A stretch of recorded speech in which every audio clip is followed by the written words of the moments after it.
Welcome to Luca and Miguel. Enjoy the video. In this video, I will explain how to connect pedals to synths. First, let's talk about the basic signal chain. Your synthesizer's audio output will go into the pedal's input. Then, the pedal's output will connect to your mixer, audio interface, or amplifier. It's crucial to use the correct cables, typically 1/4 inch instrument cables, and ensure your pedal has proper power, whether from a 9-volt battery or a dedicated power supply. This setup forms the foundation for integrating effects. Different pedal types work best at various points in your signal path.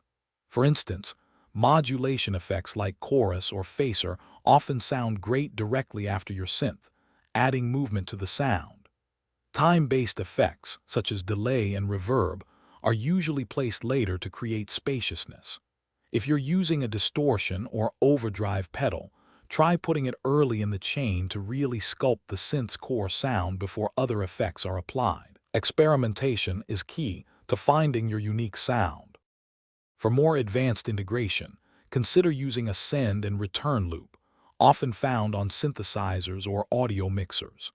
You'll connect the send jack to your pedal's input, and the pedal's output will then go into the return jack. This setup is fantastic because it allows you to mix the original, dry synthesizer sound with the pedal's effect, giving you precise control over the blend. It's a powerful way to add effects without completely altering your synth's core tone.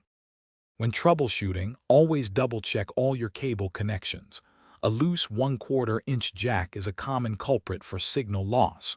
If you hear hum or buzz, it might be a ground loop, which a simple ground loop isolator can often fix. Remember to start with your pedal's effect levels low and slowly increase them. This prevents your sound from becoming muddy or overly processed. Experiment, listen carefully, and have fun exploring new sonic possibilities with your pedals. Thanks for watching and please subscribe. It's the best investment you'll ever make.